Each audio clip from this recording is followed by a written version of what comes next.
Um diretor de fotografia entra num bar. No entanto, ele só bebe a sua bebida quando reposicionarem as luzes, equilibrarem o white balance e garantirem que o barman tem luz de recorte. Afinal de contas, Henrique Serra, o que é que bebeste nessa noite? Eu não sei, eu quando entro num bar, entro sempre sem pensar o que é que vou beber. Depende do dia. Um gin, se calhar. Um gin. E nessa noite, depois de um gin, a coisa flui. Não, normalmente, quando estou a filmar, não bebo. Por uma questão de exemplo. Quando estamos a filmar, tentamos que as coisas sejam o mais profissionais possíveis e não apenas. Senão, ao final de um tempo, aquilo já ninguém agarra a equipa já não me agarra a mim e aquilo é uma confusão. Pensava que as coisas ficariam mais coloridas com essa animação extra. Pois, isso é depois das filmagens. E aí sim, paramos, vamos para o bar, vamos para o balcão e bebemos. Eu ainda há pouco tempo estive a fazer um filme para a Guinness e às vezes era um pouco difícil estar a vê-las a sair ali muito apetitosas e não beber. Mas no final vingamos. É isso, só pensava assim, no final do vinho. No final vingamos. E na altura, quando entramos no platô, não há bebidas. Agora já começa a haver um bocadinho nas refeições. Mas antigamente nem sequer entrava. Era água e água. E pronto. Henrique, obrigado por teres vindo. Para esta nossa pequena conversa de 1 hora. Vai ser difícil aqui conseguimos falar de tudo, dos teus 40 anos de experiência que já tens nesta área, e queria-te perguntar se estás pronto para quebrar a quarta parede daquilo que tu fazes profissionalmente. Estou. Acho que tudo o que eu possa dizer nos prós e os contras que a minha profissão tem e que tem uma magia enorme. É por isso é que eu continuo aqui há 40 anos com a mesma força, a mesma intensidade quando parto para um filme. É porque cada dia é um dia e cada dia é uma experiência nova e é um desafio e eu adoro desafios e é por essa razão que ainda continuo cá com a mesma força que fosse a primeira. Ótima resposta. Vamos quebrar a quarta parede.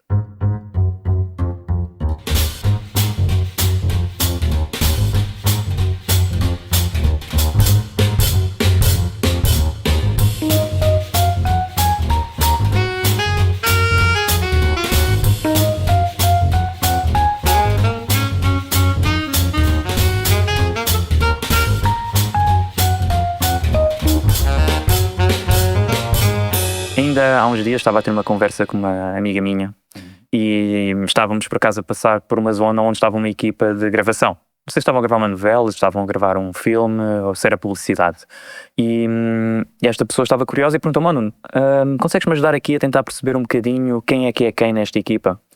E comecei a dizer: olha, aquele senhor ali que está sentado naquela cadeira é o realizador. Aquela menina que está ali a passar com roupa faz parte do guarda-roupa, é quem trata de tantos figurinos. Ali tens a pessoa que trabalha das maquilhagens. E depois disse que ao lado do realizador, como braço direito, estava o diretor de fotografia. E ela diz-me assim: Nuno, desculpa, não estou a perceber como é que ele é diretor de fotografia, mas não tem nenhuma câmara fotográfica com ele. Pois, esse é um problema. Que a maior parte das pessoas não sabem identificar. Eu tenho várias situações dessas. Quando digo que sou diretor de fotografia, as pessoas dizem: tu és fotógrafo. E eu, normalmente a explicação mais simples que eu dou é fotógrafo, faz estilo, a imagem parada é uma imagem do momento e mais nada. Um diretor de fotografia tem que realmente criar um quadro e uma continuidade de luz onde dê raccord e crie várias sensações e emoções consoante o decor que vai passando. E aquilo que pretendemos. Pode ir para uma coisa mais trágica, dramática, uma coisa mais humorista, seja o que for. Mas tem que manter uma continuidade e uma imagem fluida para não haver saltos e manter o raccord. Agora, o fotógrafo faz o quadro e está limitado àquele enquadramento onde a luz acontece ali e mais nada. Por isso não há uma continuidade de ação. E é isso que eu explico. O fotógrafo é still, o diretor de fotografia é um fotógrafo, mas com movimento e continuidade de iluminação e de câmara em movimento. Acho que é a resposta mais fácil para distinguir entre o fotógrafo e o diretor de fotografia. Além do diretor de fotografia ser uma pessoa, ser um técnico / criativo, que tem que saber não só a parte técnica, como a parte criativa, porque é o braço direito do realizador e tem que estar em sintonia com ele. Por isso tem que dar a parte criativa para manter um ambiente que consiga chegar onde o realizador quer, na realidade, atingir as pessoas. E, tecnicamente, nós temos que saber um bocadinho de tudo. Um bocadinho de som, um bocadinho de câmara, um bocadinho de luz, porque quando estamos a pedir alguma coisa, temos que saber como é que estamos a pedir e a quem é que estamos a pedir. Pelo que eu sei, o diretor de fotografia acaba por trabalhar com a equipa toda, ou seja, um bocadinho ao fazer ao responsável, ao realizador e depois da voz do realizador passar para os restantes. É o responsável pela equipa toda. Talvez o som esteja mais à parte, porque é em paralelo com o diretor de fotografia também importante, mas o diretor de fotografia é, no fundo, quem gera um bocadinho a equipa toda, incluindo guarda-roupa, maquilhadora, tudo, porque o diretor de fotografia está a tratar da imagem quando está na câmara, tem que perceber qual é a roupa que fica bem ou não, qual é a roupa que aquele ator pelo menos consegue defender melhor, porque temos que defender normalmente os atores. O diretor de fotografia é uma personagem dentro da equipa que tanto pode elevar o ator como baixá-lo. Basta eliminá-lo mal, ou escolher, dizer, esta roupa fica mal, e escolher uma roupa que ainda fica pior. Por isso, tem ali uma responsabilidade muito grande em relação à equipa toda.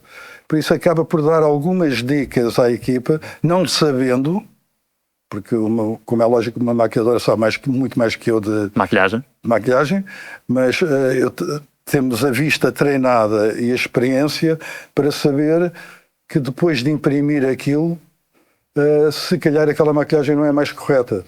Se calhar os olhos, se estiverem muito carregados e eles já tiverem os olhos muito fundos, ficam muito mais com sombras, dificultam-nos mais a vida. Até que ponto é que põem base demais ou põem outra coisa qualquer e nós sabemos que a câmara que temos tem uma alta definição e consegue e percebe-se que está exagerado. Por isso temos que saber um bocadinho de tudo sobre todas as áreas e isso dá um gozo incrível e ao mesmo tempo obriga-nos a criar uma sensibilidade que é bom para o trabalho, não é? Chegar a bom porto. Há bocado estavas a falar da parte das cores, de gerir as cores e ver também a parte dos atores, tem os olhos muito fundos, depois há a maquilhagem carregada, tudo aquilo, um bocadinho saber um bocado de tudo. Já te aconteceu alguma vez teres uma situação em que, por exemplo, tinhas um fundo de uma cor e por acaso o ator ou a atriz estava de uma cor semelhante e pode ter ou não gerado alguns desafios na parte de edição ou gravação? Normalmente aí vamos ao encontro daquilo que eu estava há pouco a dizer. Eu chego ao pé da guarda-roupa e digo, mudem lá isto, não é? Porque já me aconteceu um filme, uma série que eu fiz para a televisão, que estava tudo em tons de castanho, desde os móveis à roupa, tudo em tons de castanho. Logicamente que aí o contraste perde-se e o volume de imagem perde-se, porque fica só um plano. Mas isso foi porque o realizador, era a intenção do realizador mesmo aquela.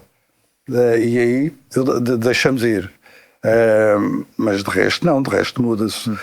Mas atualmente com as ferramentas que temos, neste momento o grading, quando nós chegamos ao grading, há cores que se podem alterar a filmar. Na parte de fotografia que eu acho que é 40% da fotografia já é feita no grading, nós podemos trocar as cores.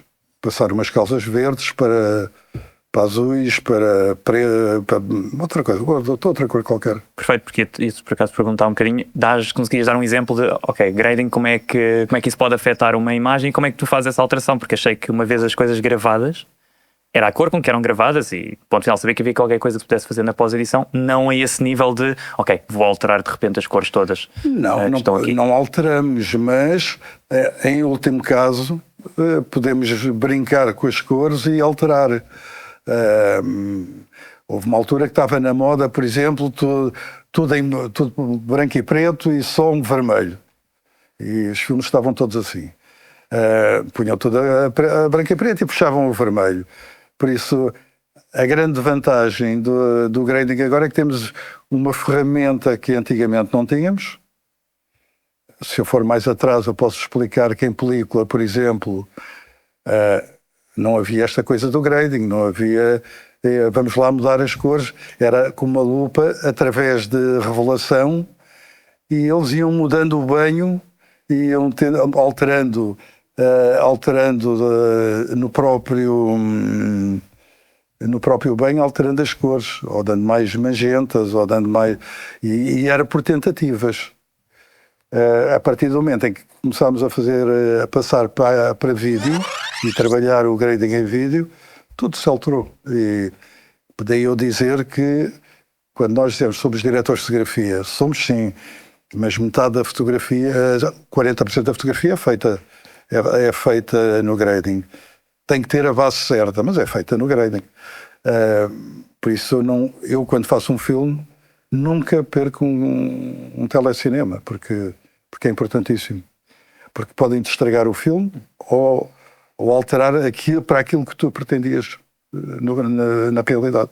E nessa parte, tu nunca perder essas coisas, e até porque falaste aqui desta evolução que foi havendo, que acompanhaste. Sei que começaste com 15 aninhos, se calhar até desafiando um bocadinho os teus pais. Comecei com 15 anos e estou no cinema por acaso. Há colegas meus que dizem, não, fui estudar porque era a coisa que eu mais queria na vida. Não, porque chumbei um ano e o meu pai desafiou-me, então agora vais trabalhar, e eu, ok, vou, mas vai trabalhar numa brincadeira.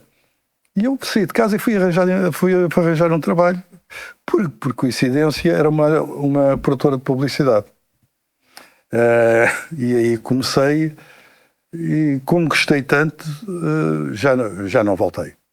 O meu pai achava que ia voltar, mas eu não voltei. E depois fui tirar um curso de fotografia, António Arroio, à noite, porque já sabia até mais do que o professor que estava a dar aulas. Porque, entretanto, comecei a fazer longas-metragens, na altura em que... Ao mesmo tempo que estavas a tirar o curso? Ao mesmo tempo que estava a tirar o curso. Por isso fui aprendendo, e a dada altura o meu professor era o António Dias Bérrio, um fotógrafo na altura de moda muito, muito popular,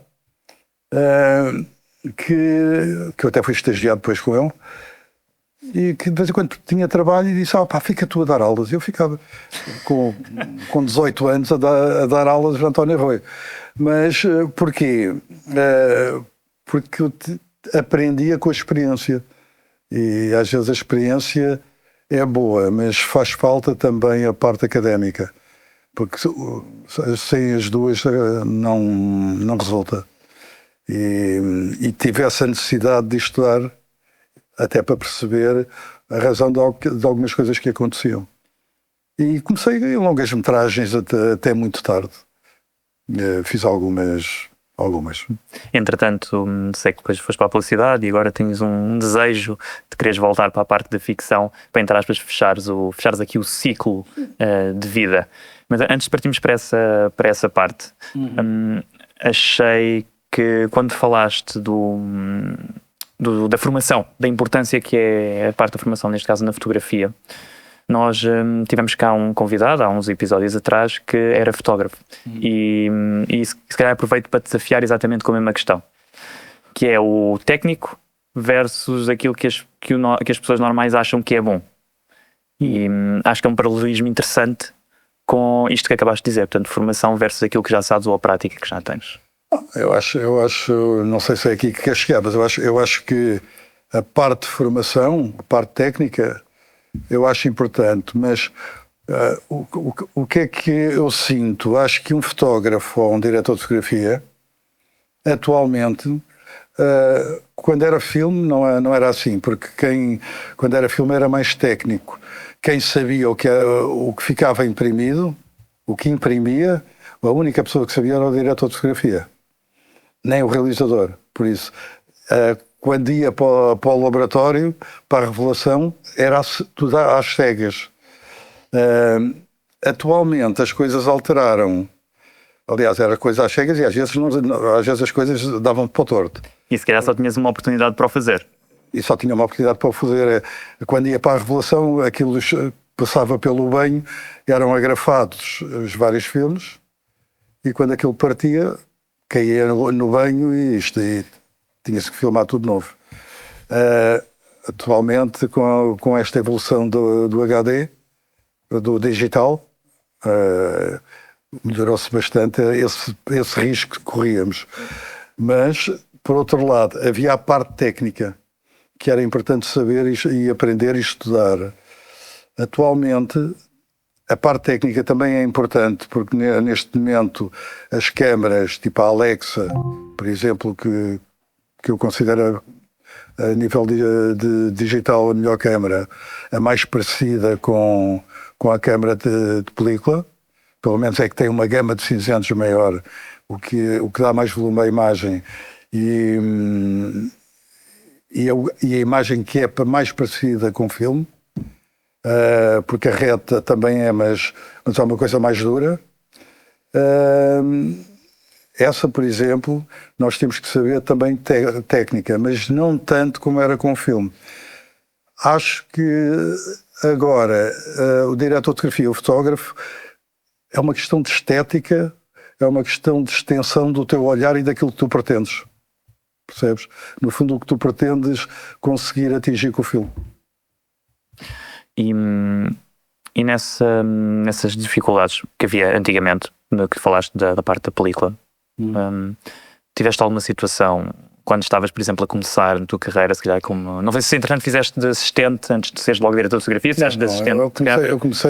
Eu comecei de uma fase como agora não se começa. Agora saem da escola de cinema e são logo diretores de fotografia. Eu fui estagiário, segundo assistente, primeiro assistente, operador, e depois é que fui diretor de fotografia. Foram muitos anos até ser diretor de fotografia.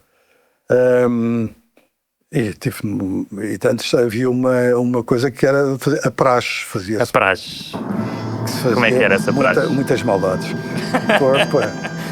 Pois, a mim fizeram-me algumas. A pior que me fizeram foi eu estar na praia num saco preto, punhamos as mãos, é um saco preto com dois fechos, pomos um magazine que é onde tem a película e pomos a película virgem. Esta acaba, a película impressa, e tiramos para o lado. E pomos a virgem.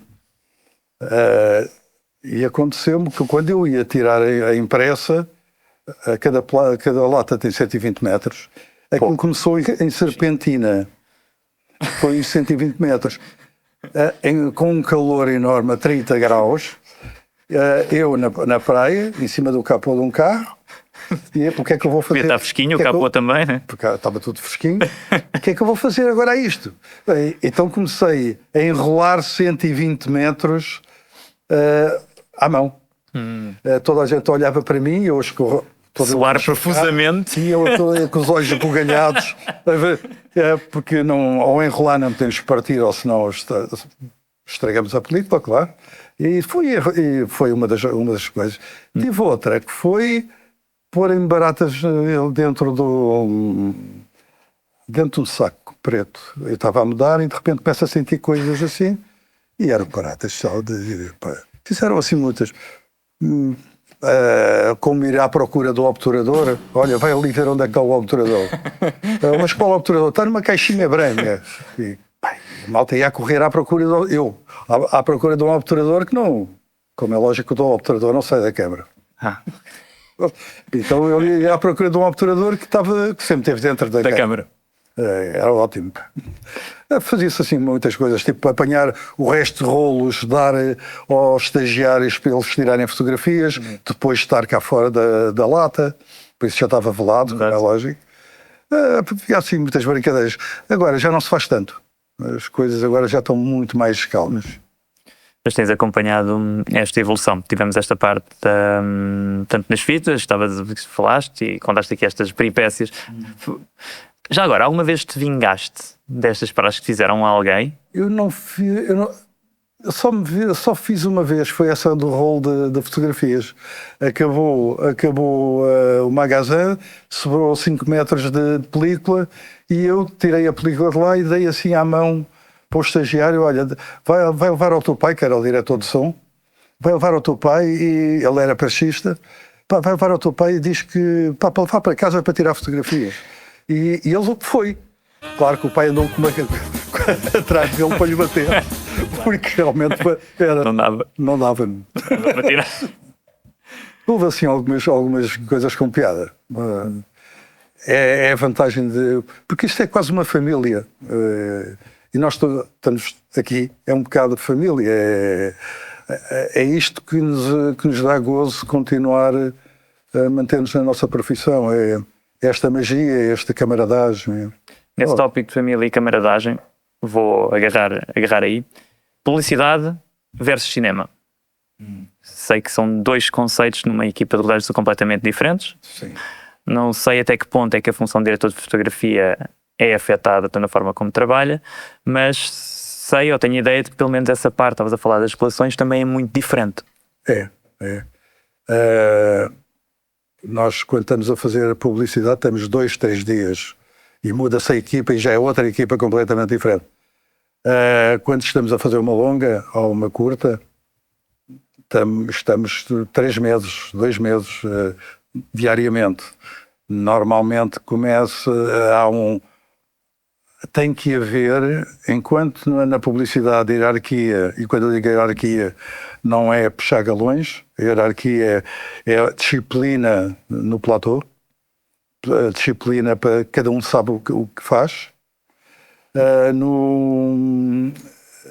Nas longas há uma hierarquia para se cumprir, porque o tempo é mais longo e tem-se que manter algum distanciamento, amizade, mas distanciamento a trabalhar e cada um saber o que é que está a fazer e qual é a função dele, para não se cruzarem nem se atrapalharem.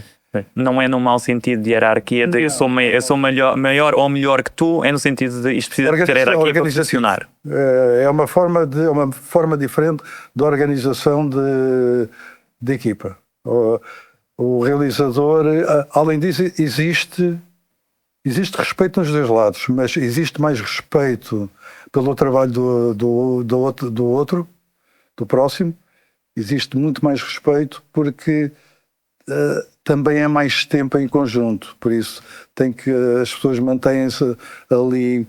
Tanto que eu lembro-me que em longa chamavam-me mestre. Mestre. Eu era o mestre. Nome lindo. E era uma coisa que eu afinava e dizia: pá, não me chamei mestre, sou Henrique, para lá com isso. E pá, não consigo, tenho que te chamar mestre. Eu disse: trata-me por tu. Não consigo. Mestre, o que é que... E era uma coisa que me incomodava muito, porque eu gostava de partir um bocadinho essa ligação dura. Querias uma relação mais próxima? Para ter uma relação mais próxima, porque eu preciso de todos para fazer o meu trabalho. Eu sou diretor de fotografia, mas não sou mágico. E como é lógico, não consigo trabalhar e ter um bom resultado se eu não tiver uma equipa ao meu lado e ali a não deixar cair. Porque há situações que tu estás... E agora, e às vezes é alguém do teu lado, o chefe eletricista, o primeiro assistente, que diz: pá, não achas que ali há alguma coisa que me passou? E esses são os meus 2 braços direitos. Que é preciso importante, deles. é importante as pessoas também. Eu tenho um bocadinho uma filosofia, acho que isso também se aplica aí, que é às vezes quem está calado e não diz nada acaba por não nos ajudar de certa maneira. Exatamente. Porque, nesse caso, nesse exemplo que deste, faltava se calhar um pormenor aqui, um pormenor ali que não deste por eles. Como disseste, é tanta coisa a acontecer, tens estado de olho em tanta gente que se não houver outros 3 braços direitos, a coisa se calhar não funciona tão bem como poderia funcionar. Não, e depois não é só isso, há uma coisa que eu acho que é importante dizer. Eu quando comecei em cinema havia três mesas. Na altura das refeições havia uma mesa para o diretor de fotografia, para o realizador e para os atores. Havia outra mesa para a maquiadora, para o assistente de câmara e para o som. E havia outra mesa para os eletricistas, maquinistas. Era uma coisa que me fazia muita impressão, porque todos são importantes e essa separação acabava por criar alguma revolta. Felizmente, isso acabou. E as pessoas atualmente já não é assim. Toda a gente se senta onde quer e lhe apetece e não está, porque é o diretor de fotografia ou o realizador, eu não me sento na mesa, claro que senta. E isso foi uma das evoluções que eu acho mais interessantes e mais importantes que houve. A este nível. Sim, a nível mais total. E a nível de técnica, de forma de funcionar, o que é que para ti mais impactou na tua carreira? Assim, uma experiência que tenhas tido ou uma ferramenta que tenha aparecido e disse, isto mudou a minha forma de operar? Não, a nível técnico, houve uma grande mudança quando passou de película para digital. Aí foi do 8 para 80.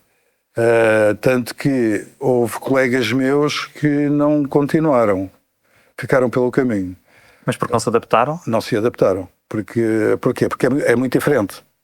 E eu tive a sorte de estar numa produtora que na altura compraram logo a melhor câmara e eu estive ali dias e dias, noites e noites a gravatar aquilo até perceber o que é que estava a acontecer.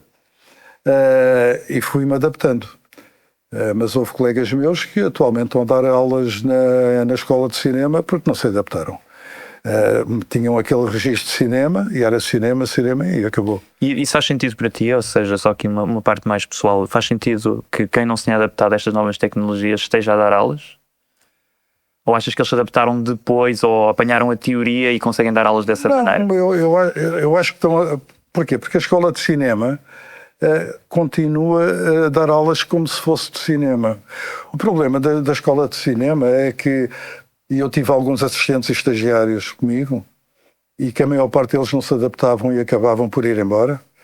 É que há uns anos atrás, agora não, mas há uns anos atrás davam um bocadinho aquele aquele cinema francês antigo, clássico, que depois não se ajustava à realidade.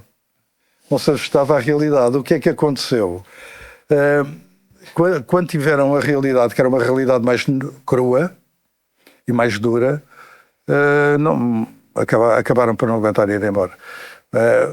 Em relação à pergunta que fizeste, a mudança se realmente foi complicada. Foi, porque mudou completamente. A forma de iluminar mudou. Porque na altura do digital ao início não tinha a latitude que tem agora.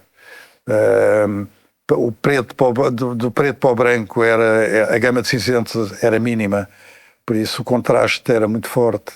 Atualmente tu já tens uma gama de cinzentos enorme, na Alexa, por exemplo, onde consegues já ter mais volume de imagem, enquanto o digital antigamente era muito plano. Quase como fosse um plano único. Não tinha profundidade. E agora tem. Porque já tens essa gama de cinzento que te dá o volume da imagem e a profundidade. É preciso começar a saber trabalhar com isso e saber trabalhar com as luzes.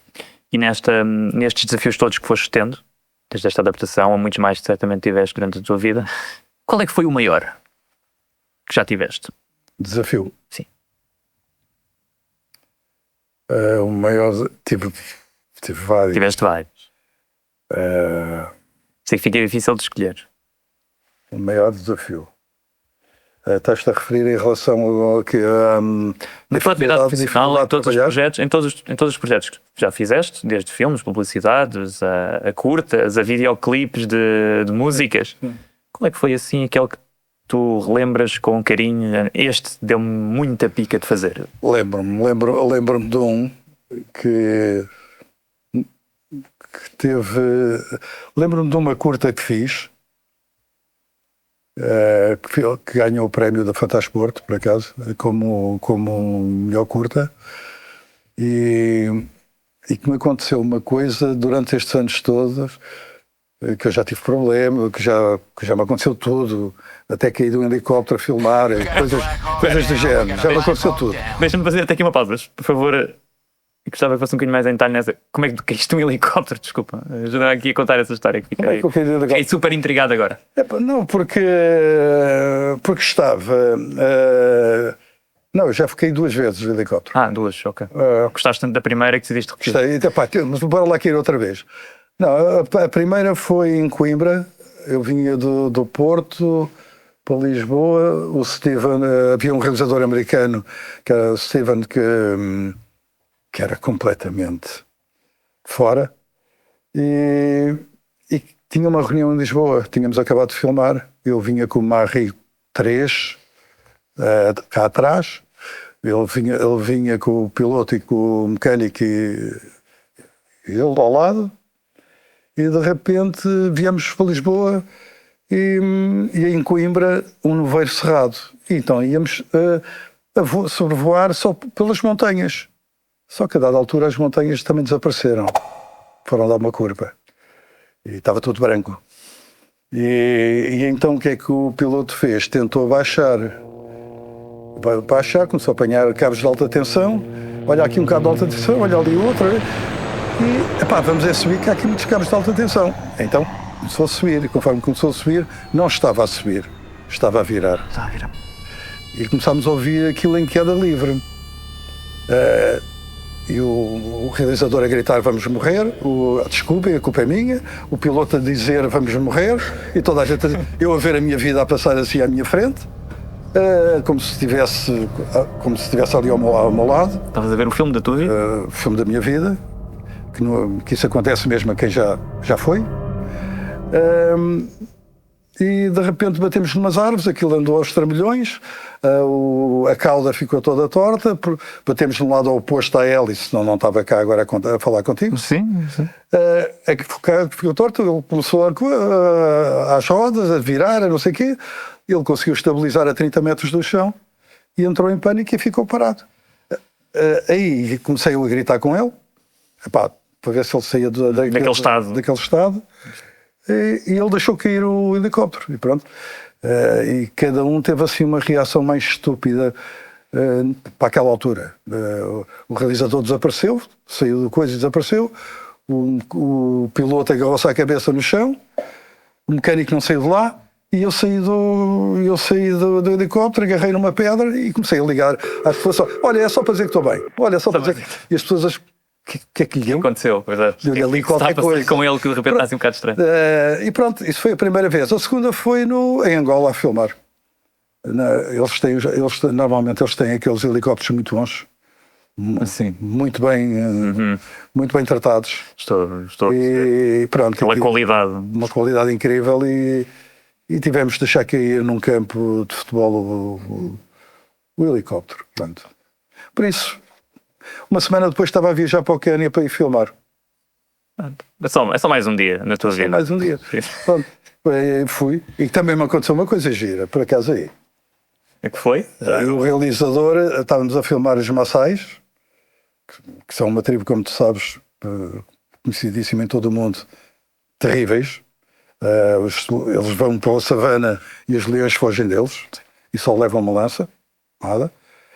E o realizador, que era uma pessoa que eu adorava mesmo, foi quem quase me formou e minha amiga mesmo, infelizmente já não está cá,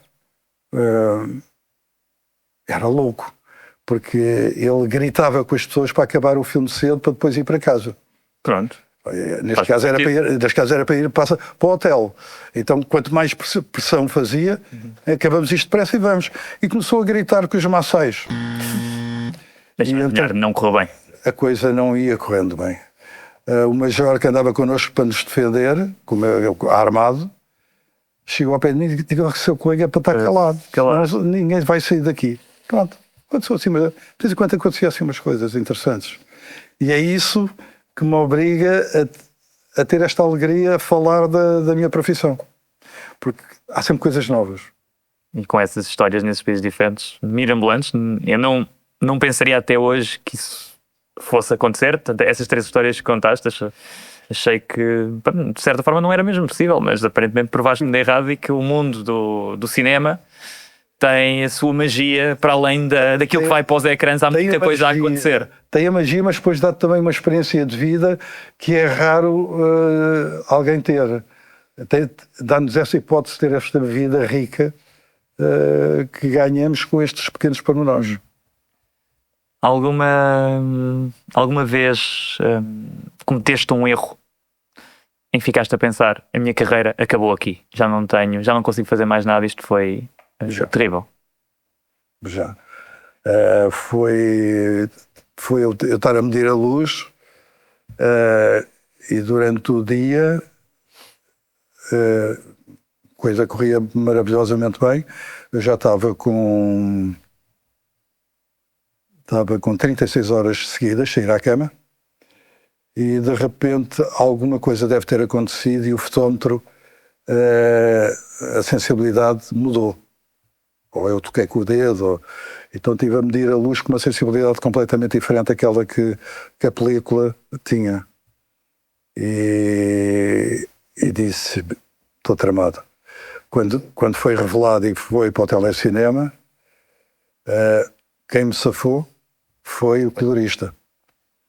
Que eu tinha uma latitude, uma margem, que não era muito, mas que ainda dava para puxar um bocadinho, e nós enganámos o realizador a fazer um grading que era uma coisa moderna, com os brancos a queimar, as cores fechadas, e a coisa passou porque eles gostaram, acharam que aquilo que realmente era... Era assim. Era assim. E não era, foi um erro meu e que tenho que o assumir. Mas a coisa passou. Não dormi durante umas noites. A pensar nisso. A coisa passou. Porque é uma situação que nós em cinema temos poucas hipóteses de errar. E quando erramos. Dificilmente voltas novamente, pouca possibilidade de chamarem novamente. Porque há ou tu ofereces segurança ou as pessoas não te chamam. E a partir daí é difícil a situação. Mesmo apesar disso, se tivesse a oportunidade de voltar atrás, fazias tudo igual? Se calhar geria a minha vida um bocadinho diferente daquilo que... acho que a dada altura... mas isso também faz parte da idade. A dada altura eu vivia só para o cinema, esqueci algumas coisas da minha vida pessoal e que não deveria ter feito.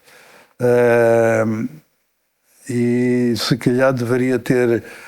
Nem sempre a quantidade corresponde a tu teres sucesso a nível profissional.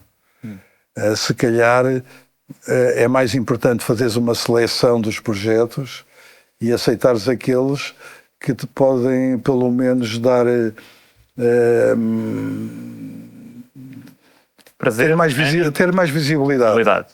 E no fundo ganhares ali um showreel mais forte do que estares a fazer tudo. N projetos, a cansar, esquecer-te, como disseste, de coisas que são importantes, que é tudo o que está para lá do trabalho, e de repente dás por ti, o tempo passou. Por isso, se calhar geria da minha vida de forma diferente. Não era com aquela intensidade que geri. E só via aquilo. E ainda continuo, mas só que agora com a outra idade, se calhar há coisas que se calhar... Farias diferente. Tenho que fazer, de outra forma. Eu tenho que fazer, é muito bom. Quer dizer que ainda vais a tempo e que há sempre oportunidade para o fazer e fazer melhor. Assim, é porque enquanto eu gostar do que estou a fazer, continuarei. Não, é uma coisa que eu não sei fazer mais nada. Toda a minha vida fiz isto e tive a sorte de fazer uma coisa que amo.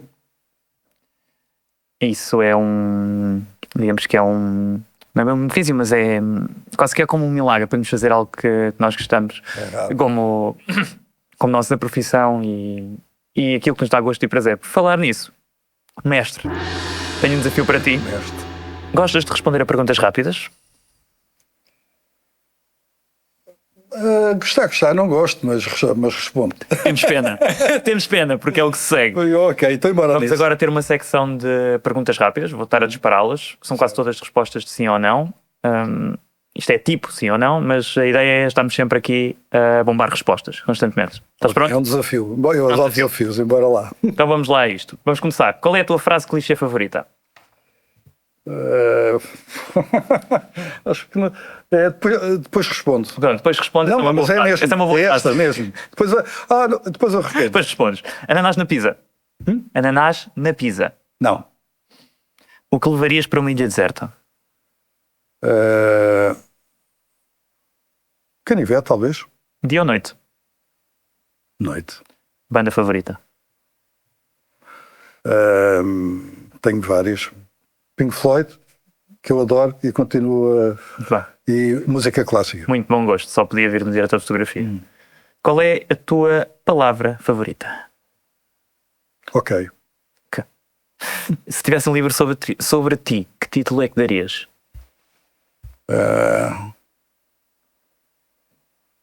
Que tipo é que daria? Tic-tac, tic-tac, tic-tac. Estou a ficar sem tempo. Só uma vida, mais nada. Uma vida. Superpoder que quisesses ter. Desculpa? Superpoder que quisesses ter. Podia ser um clichê e dizer acabar com a guerra. Não. Talvez qualidade de vida. Para todos. Tens alguma comida favorita? Tenho. Qual? Uma que vocês possivelmente não devem gostar, mas é cabidela, adoro cabidela. Cabidela. Há quem goste. Cabidela. Há aqui quem goste. Adoro arroz de cabidela. Qual é que é o teu hábito mais caricato? Quando estou a pensar, estou sempre assim. Quase todas as fotografias que eu tenho quando estou a filmar, estou Assim. assim. Como é que se chamaria o teu grupo de fãs? O meu grupo de fãs. E acabou o tempo. Gostas de trabalhar sozinho ou em equipa? A equipa. Qual é que é a coisa mais estranha que tens na tua lista de coisas que queres fazer antes de morreres?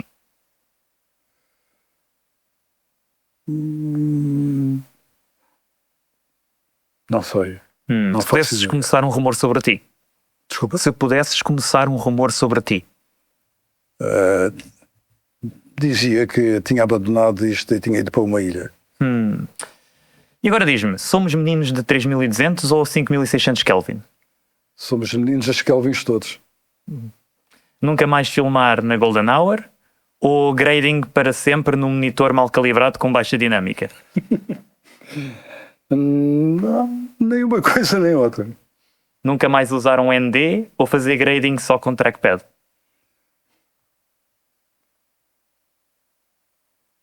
Nem uma coisa nem outra. Não, eu queria pensar que isto é trackpad. Cada trabalho é um trabalho e cada coisa. Fresnel ou Kinoflow? Fresnel. DF sempre presente na correção de cor, sim ou não? Sim. Por fim, última pergunta. Se pudesses dizer algo à quarta parede da tua vida, o que é que dirias? Se pudesse, desculpa. Se quebrasses a quarta parede da tua vida, o que dirias ao público que estaria a assistir ao espetáculo? Diria que que deveriam ver o espetáculo. Porque vale a pena. Muito bem, chegamos ao fim dos nossos quick shots. Estamos agora no nosso momento final. Antes de fecharmos esta nossa conversa, 1 hora passou muito rápido. Tens alguém a quem gostarias de agradecer pela influência que teve na tua vida? Tenho. Além dos meus pais, tenho um amigo meu que morreu há pouco tempo, que me formou como diretor de fotografia e como ser humano também. E que foi muito importante para mim.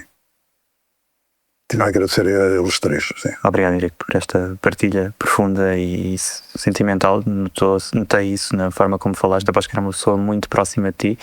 E quero terminar por te agradecer novamente por teres cá vindo, por seres um mestre para todos nós que cá estamos, para aprender um bocadinho sobre o que é este mundo de direção de fotografia e às vezes que não é só a parte profissional que conta, que também conta a parte de relação, e acho que da forma como falas com esse ânimo, com essa magia, com essa dinâmica, é fascinante a forma como expressas este teu amor pela arte que fazes. Eu acho que só assim é que vale a pena andarmos cá, senão somos mais uns de muitos que andam cá e que não tiram proveito e partido da arte que é e a magia que é. Obrigado, Henrique, mais uma vez. E assim foi. Quebramos a quarta parede do mundo da direção de fotografia com Henrique Serra. E já sabem, coloquem o vosso like, subscrevam, comentem e partilhem com os vossos amigos. E até ao próximo episódio.